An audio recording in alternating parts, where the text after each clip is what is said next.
Magandang gabi mga masters, bali ngayon po ay 8 videos po ma-upload ko po sa aking YouTube channel. Tama nga mga masters, 8 videos nga po ma-upload ko. Yon, what's up mga masters? Nandito na naman tayo sa panibagong araw, panibagong kabanata na naman ang pagsasama-samahan natin ngayon guys.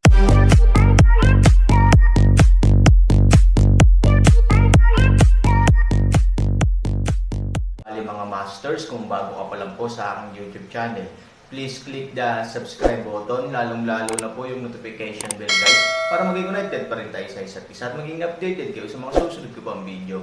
Bali mga masters, bago natin umpisahan ng kwento ay mag-shoutout po muna tayo para sa mga solid nating tagapakinig. Shoutout kay Fernando Jimeno at shoutout kay Norlisa Sugay. Yun na nga mga masters, no? Bali hindi na ito patagalin. In 3, 2, 1, let's go!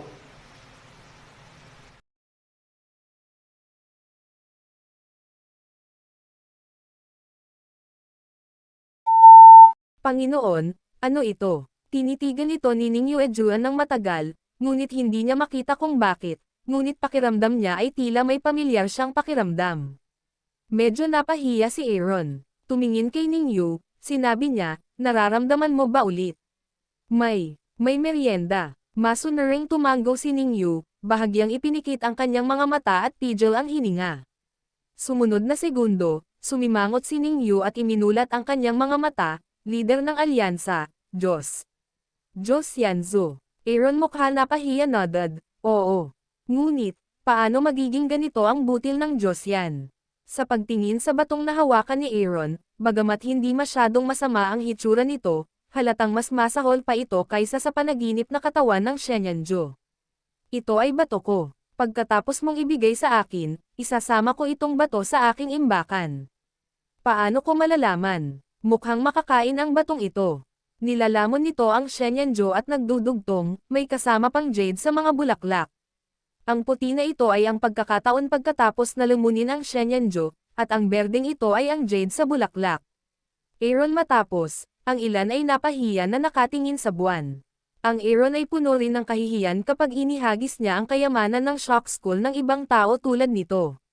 Gayunpaman, laging dumarating ang dapat dumating, at hindi pipiliin ng Aaron na tumakas. Dapat ay sinabi niya kasama si Ning Yu, ngunit siya ay nagdurusa ng wala sa oras. Tinitigan ni Ning Yu ang 5 elementong banal na bato, pagkatapos ay tumingin sa Aaron, at sa wakas ay tumingin muli sa 5 elementong banal na bato. Ang isang pares ng magandang mga mata ay mahigpit na kalahating singkit, halatang nahulog sa isang kakaibang pag-iisip.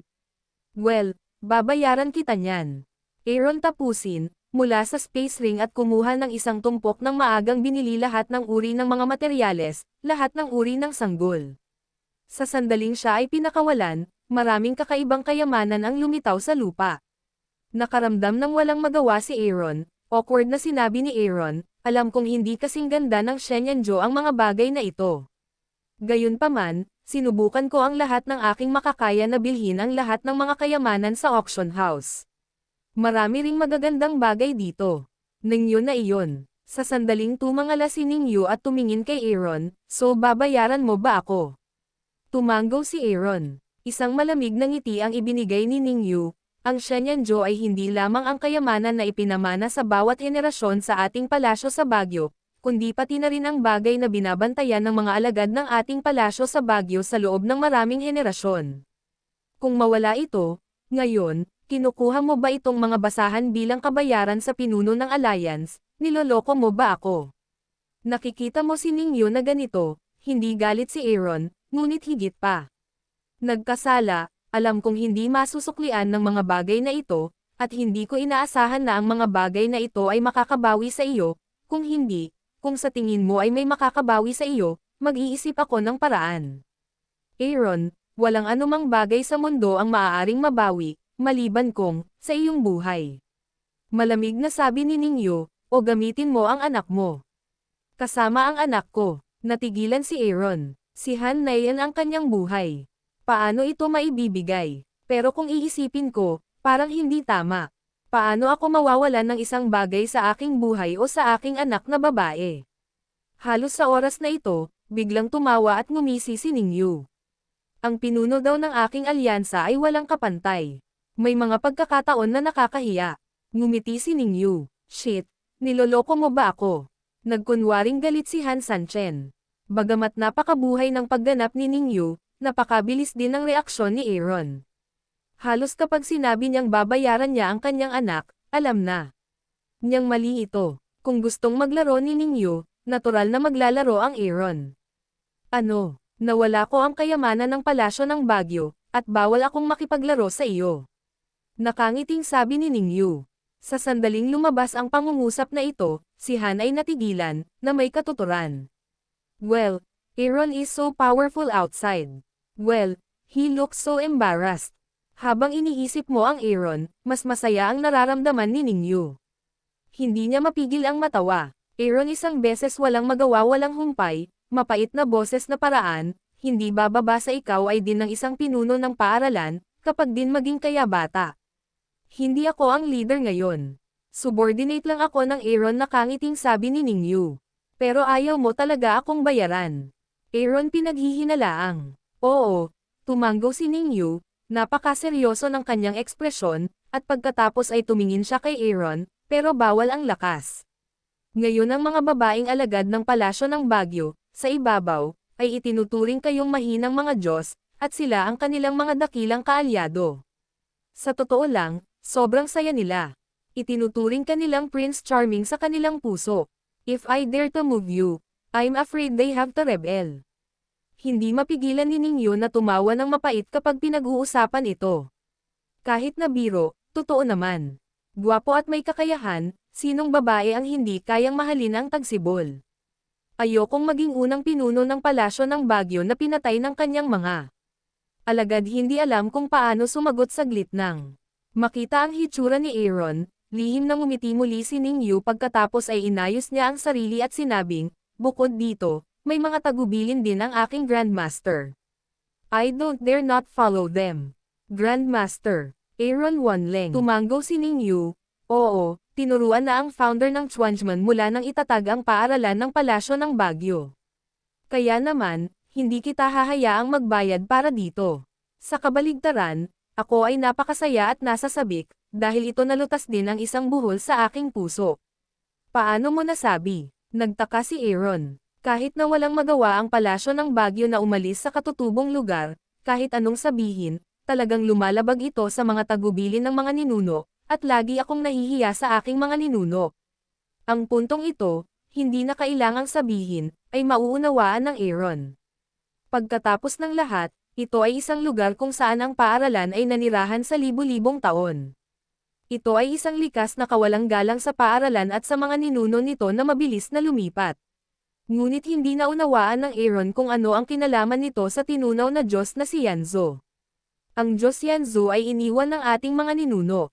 Nais nating ang ating sekta ay ipagtanggol hanggang kamatayan. Ang tinatawag na tao ay naroon at ang butil ay naruroon.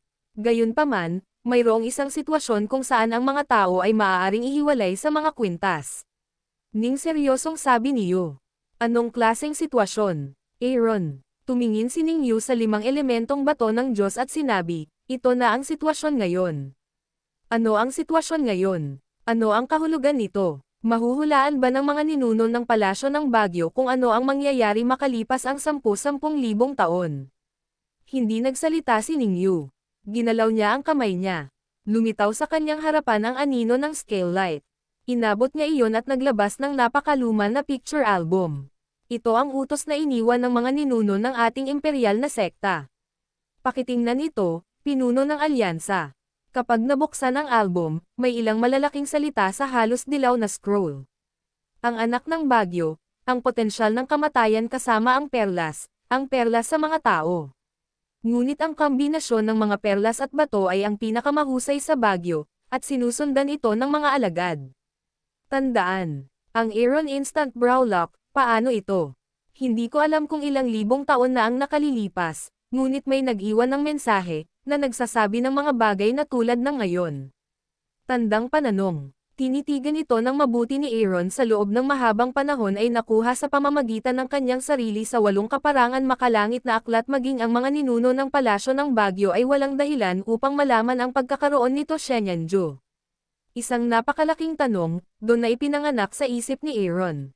Ayon sa mga tagubilin ng ninuno, dahil ang Diyos na si Yanzo at ang bato ay pinagsama, ang palasyo ng Baguio ay hindi lamang kailangang bawiin ang kabayaran mula sa pinuno ng alyansa, ngunit sumunod din sa iyo.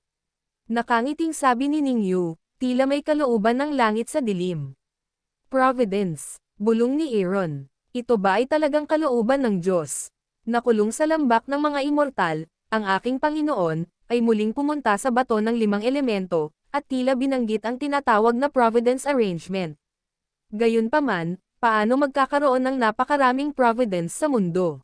Paanong ang daming coincidence? Diyos, ano ba yan? Mayroon ka bang iba pang mga tagubilin? Ibig kong sabihin, ano ang pinagmulan ng Shenyanjo, o binanggit mo ba ang pinagmulan ng batong ito?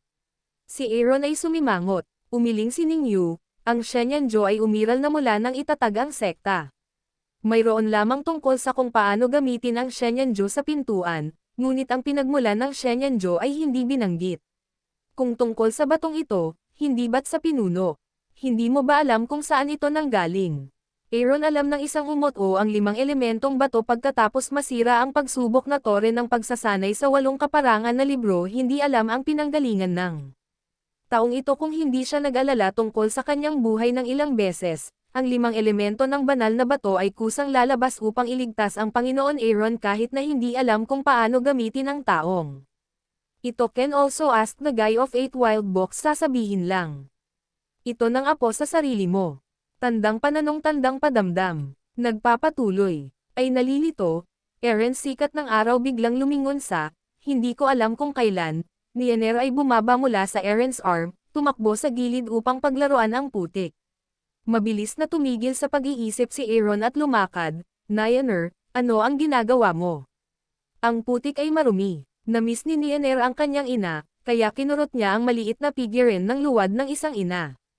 Tahimik na nakatingin si Nianer kay Aaron. Sa sandaling nabanggit si Ivory, sumakit ang puso ni Aaron. Sa pagtingin sa paligid, sinasamantala ni Nianer ang agwat sa pagitan ng Aaron at Ningyu para gumawa ng clay figurine, at pinalamutian pa ang clay figurine na may 2 maliliit na mata. Ngunit ang 2 maliliit na pulang mata na ito, sa hindi maipaliwanag, ay halos kapareho ng pulang gasa sa tabi ng kanilang tripod. Nianer, kinuha mo ba ang mga materyales ng alchemy ni tatay? Hindi, ito ay putik. Ang makulat na nuno na bibig ni Nianer, pagkatapos ay ibinutas ang putik sa kanyang 2 mata at inilagay ito sa palad niya para makita ni Aaron, putik lang. Isa lang. Gayunpaman, naglabas si Nianer at pininturahan ito ng peach petals. Panipi, isang matamis na ngiti si Han Sanchen at tumango, ngunit sa sumunod na segundo, bigla siyang tumalikod at nagkatinginan halos kasabay ni Ningyu. Sabay-sabay nilang sinabi, iisa sila. Yun na nga mga masters, no? Bali panibagong kabanata na naman yung natapos natin ngayong gabi. Muli, maraming salamat po.